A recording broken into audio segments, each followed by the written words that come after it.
दूसरा नाम है चीट फंड, चौथा नाम है मनी रोटेशन, और अभी इस बउआ का एक नया नाम भी आया था।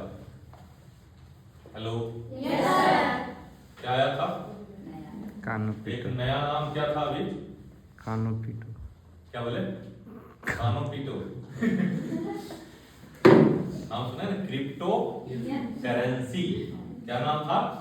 क्रिप्टो करेंसी, मतलब कानो पीटो। क्या बात सही है? देखने वाली बात है कि ये जो चीजें हैं अक्सर 5 साल 4 साल में कुछ ना कुछ, आज ही सुबह में सर बता रहे थे, कल शायद बातचीत हो रही थी, देव सर बता रहे थे, बहुत अच्छी बात है कि अक्सर कुछ पावरफुल लोगों ने क्या करते हैं, ऐसी सब चीजें लेकर के आते हैं और वो सिर्फ क्या होता है, एक मनी रोटेशन कर करके निकल जाता है। Yes sir. क्या बात सही है? लेकिन मेरा एक अपना एक सर्वे, ये जो चारों चीजें था, क्रिप्टो करेंसी का तो बात थोड़ा अलग था, लेकिन ये जो चारों थे, इन चारों हमेशा एक बात बोला करता था कि हम सेबी से रजिस्टर हैं। कहां से? सेबी से रजिस्टर हैं। जब हमने डायरेक्ट सेलिंग की शुरुआत किए थे तो 2013 में लगभग 35 नॉन बैंकिंग कंपनियों में ताला लगा। 2012 में शुरुआत की थी, 13 में लगा था। ये बंदा अक्सर बोला करता था हम सेबी से रजिस्टर है। हम लोग समझते हैं क्या सेबी मतलब कोई बहुत बड़ा सर्टिफिकेट हो। सेबी का मतलब होता है शेयर बाजार। क्या होता है? क्या होता है?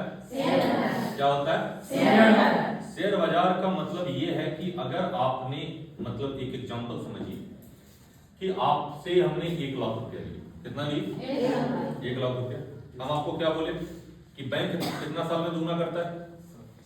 10 साल में, 9 साल 10 साल आज के डेट में करता है। हम आपको 3 साल में कर देंगे, तो आप क्या चाहेंगे? क्या बात है, बैंक में जब 1 से 2 लाख होगा तब तक तो यहाँ 2, फिर 2 से 4 और 4 से 8 हो जाएगा, मतलब 8 लाख रुपया पहुंच जाएगा। कैसे? 1 लाख को जमा किया तो 3 साल में, 3 साल में फिर 2 लाख को जमा किए तो 6 साल में, और अगला 3 साल में 8 लाख हो जाएगा। नहीं सर, भाग जाए 8 लाख। लोग यही सोचते हैं ना, ठीक है, लेकिन देखिए भागता क्यों है? रीजन देखिए, कोई भी चीज बताएंगे उसका एक वजह के साथ बताएंगे क्यों ऐसा होता है।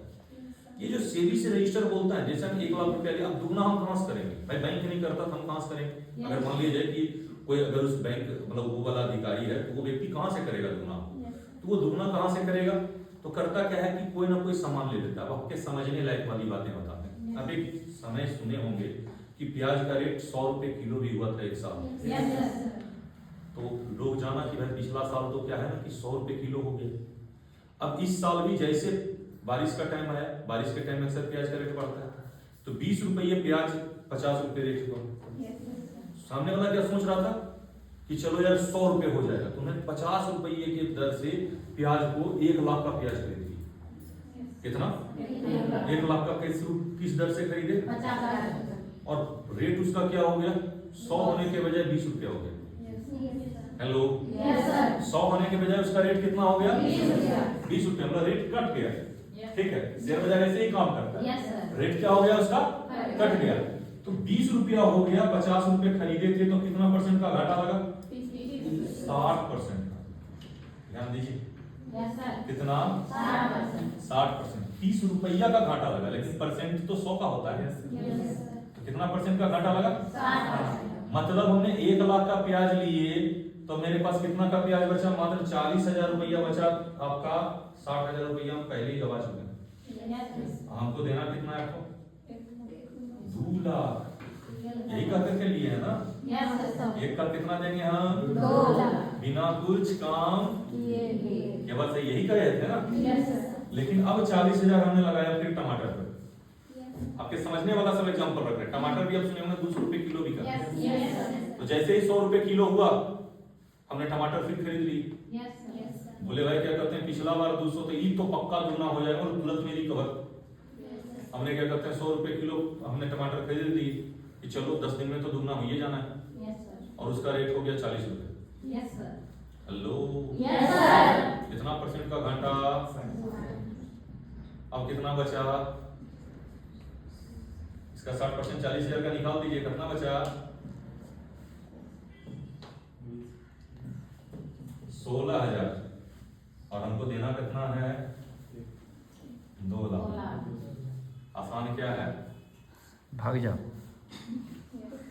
लो, Yes, sir. समझ में कुछ आया? Yes, sir. क्यों ये भाग जाती है? Yes, sir. वजह सिर्फ ये, Yes, sir. क्योंकि वो शेयर बाजार क्या है ना, सीधा सीधी बोलिए तो जुआ है। क्या है वो? जुआ। जुआ में कभी नफा भी होता है, कभी भी घाटा भी होता है, लेकिन मैक्सिमम टाइम घाटा ही होता है, नफा कभी कभी होता है। नफा उसमें कौन करता है? जो उसका मैच्योर खिलाड़ी है। Yes, sir. नए और मतलब अनजान इंसान कभी उस पर ज्यादा कमाई नहीं कर पाता, और इसलिए वहां पर जब लॉस होता है तो अक्सर सुने होंगे मार्केट में लोग क्या बोलते हैं, हम भी वो कंपनी काम किए थे, भाग गई। Yes, sir. कंपनी कौन भागती है? जहां आपको पैसे का बोले कि बिना काम किए पैसा लगाइए आपको डबल देंगे, ट्रिपल देंगे, मतलब समझ लीजिएगा भागने वाली है। Yes, sir. बाद जाए, 6 महीना बाद जाए, 4 महीना बाद जाए, 2 साल बाद जाए, लेकिन जाएगा। हेलो। Yes, sir.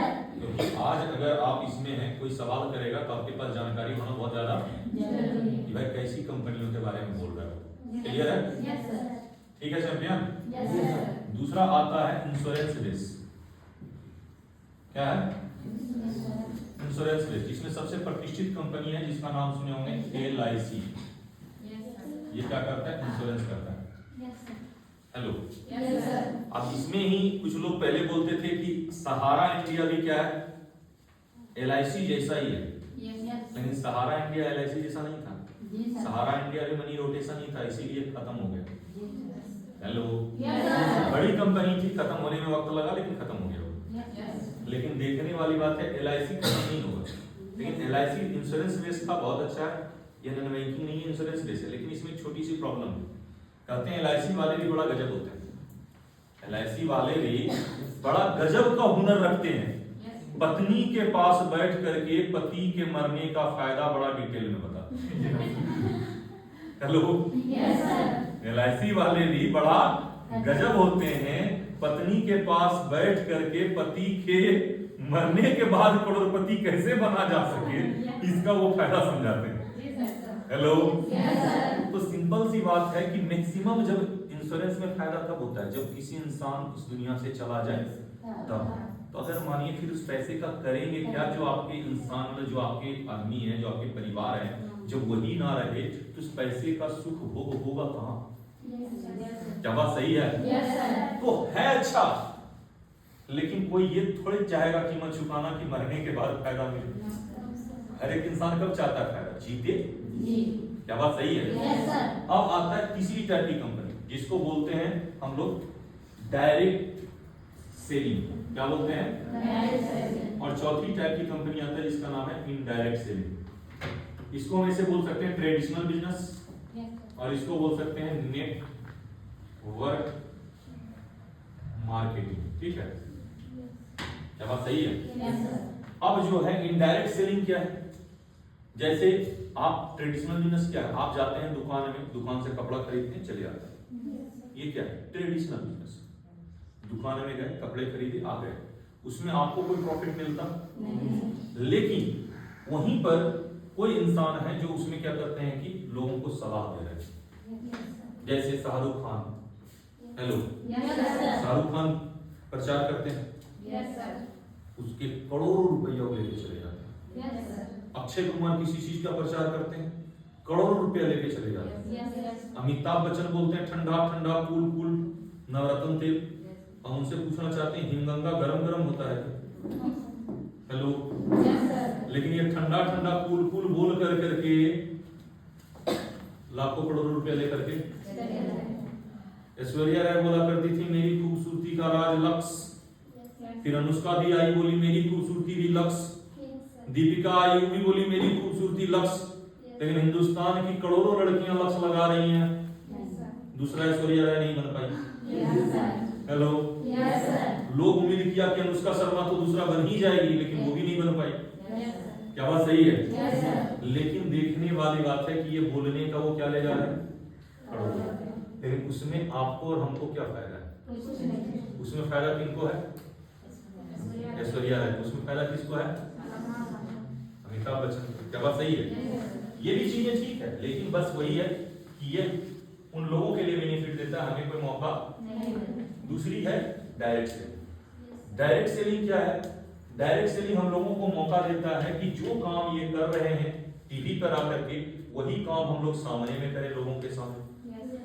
जो सलाह देने का काम ये कर रहे हैं, वही सलाह देने का काम हम करें, और जो पैसे इनको मिलते थे वही पैसे हम लोगों को मिलेंगे, हम सब लोगों के बीच में डिस्ट्रीब्यूट हो जाएंगे। क्या बात सही है? इसीलिए लोग डायरेक्ट सेलिंग के अंदर छोटा सा इन्वेस्टमेंट करके ज्यादा पैसा कमाते हैं। क्यों? क्योंकि दुनिया में अगर सबसे ज्यादा पैसा अगर क्या कहते हैं किसी फील्ड में है, वो फील्ड कौन सा है? प्रमोशन का। कौन सा फील्ड है? कौन सा फील्ड है? आपको क्या लगता है क्रिकेट खेल के धोनी ज्यादा पैसा कमाते हैं ना? प्रचार करके। आपको क्या लगता है जितना फिल्म से पैसा नहीं मिलता है शाहरुख खान या फिर अमिताभ बच्चन साहब को, उससे ज्यादा किससे मिलता है? किससे मिलता है? क्या बात सही है? तो हमें ये मौका मिलता है। अब क्या हो गया कि डायरेक्ट सेलिंग और इनडायरेक्ट सेलिंग समझ में आ गया। अब डायरेक्ट सेलिंग में भी दो टाइप की कंपनियां हैं। हेलो, डायरेक्ट सेलिंग में भी क्या आता है? दो तरह की कंपनी। एक जो क्या है प्रोडक्ट बेस है, हेलो, और एक नन प्रोडक्ट बेस है। एक जो है प्रोडक्ट बेस है और दूसरा क्या है? नन प्रोडक्ट बेस, या दूसरे रूप में इसको क्या बोल सकते हैं आप? Service base. हेलो, क्या बोल सकते हैं आप इसको? Service base. 2021 से पहले सर्विस बेस भी बहुत अच्छे से चला, लेकिन जैसे 2021 का टाइम आया तो सरकार ने मुहर लगा दी कि सर्विस बेस नहीं चल सकता है, सिर्फ क्या चलेगा? जो प्रोडक्ट बेस कंपनियां हैं। कौन सी कंपनी चलेगी?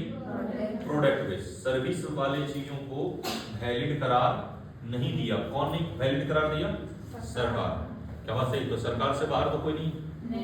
भाई जो नियम कानून रहेगा वो मानना पड़ेगा ना, इन्हें मानना पड़ेगा। तो सिंपल सी बात है, ये इसलिए ये चीजें तो बिल्कुल भी साइड हट गए। सर्विस बेस की जो भी कंपनी आती है, जैसे सर्विस बेस में कुछ लोग सिर्फ ये कह करके अमाउंट लेते हैं कि भाई चलिए हम ऑनलाइन पोर्टल देंगे, तो वो चीजें नहीं चल सकता। या कोई इंसान ये कह रहे हैं कि आप एक बार पैसे जमा कर दीजिए, आपको कोई काम करने की जरूरत नहीं, बैठ ले महीने महीने आएगा, बिल्कुल रॉन्ग है। हेलो, वैसा कहीं संभव नहीं होता। तो ये ऐसी सब अगर कोई बातें आए तो समझ लीजिए वो सर्विस बेस की काम मतलब बात कर रहा है, और ऐसे चीजों में हमें उलझना नहीं है। ऐसे चीजों में उलझना नहीं है। क्लियर है? अब आता है प्रोडक्ट बेस।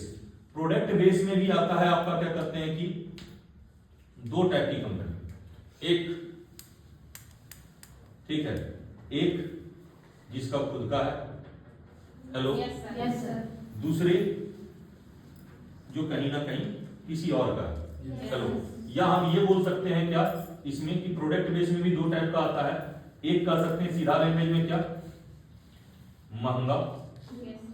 दूसरा क्या है? सस्ता, या ये हम बोल सकते हैं क्या?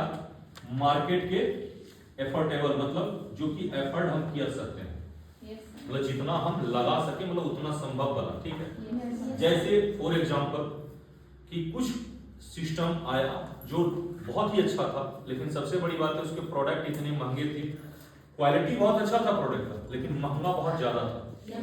जैसे क्या करते हैं कि एक टूथपेस्ट की कीमत 350 रुपया थी।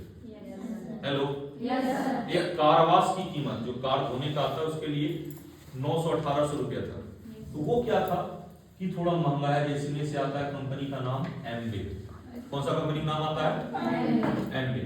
दूसरा हम बात करें जो एफर्ट कर सके, जिसको हम लोग अच्छे से मतलब इन्वेस्ट कर सके, इसमें बहुत सारी कंपनियां हैं, लेकिन इसमें अगर बात करें एमवाईएल इसकी, हेलो, यहाँ हमने बात की किसका? एमवे, और यहाँ बात हम किसका कर रहे हैं? एमवाईएल। एमवाईएल के अंदर सबसे पहला बात है, दो चार चीजें समझिएगा और भी कंपनियों के बीच में आपको समझ में आ जाएगा कि मार्केट में कुछ कंपनियां ऐसी भी चल रही हैं जिनके प्रोडक्ट, ठीक है, कॉस्ट के हिसाब से बड़ा ही ज्यादा है। जैसे कि आज के डेट में आप जान रहे होंगे कि कुछ कंपनियां हैं, ठीक है, जैसे क्या करते हैं कि AWPL, चलो नाम ऐसे नहीं बताना चाह रहे थे लेकिन फिर हम भी कुछ बोल देते हैं, AWPL, RWPL, ऐसे बहुत सारी कंपनियां हैं जिसमें से क्या करते हैं, सबसे पहला क्या है कि अगर आप यहाँ पर एक नोनी की कीमत कितना पड़ता है यहाँ 650, वहां भी उतना ही नोनी लीजिएगा, आपका लगभग रेट वहां पर दुगना लग जाएगा। कितना रेट होता है? दुगना। आप यहाँ वुमेन केयर जो सिरप है यहाँ पर 650 में है, आप अगर यही वुमेन केयर सिरप अगर वहां लेने जाइएगा तो दुगना। RBV मतलब जो आपका पॉइंट वैल्यू बनता है, ठीक है, उसको वहां पर SP में बोला जाता है, लेकिन वो आपको क्या है वहां पर कम मिलता है, ठीक है, और यहाँ पर क्या है वो चीजें की वैल्यूएशन ज्यादा मिलता है। इससे क्या करते हैं, आपका मतलब ये कर सकते हैं दो चीजें। सबसे पहला बात कि अदर जो है यहाँ पर जो है अदर MYL और अदर में अगर हम बात करें तो अदर में क्या हो रहा है, प्रोडक्ट का रेट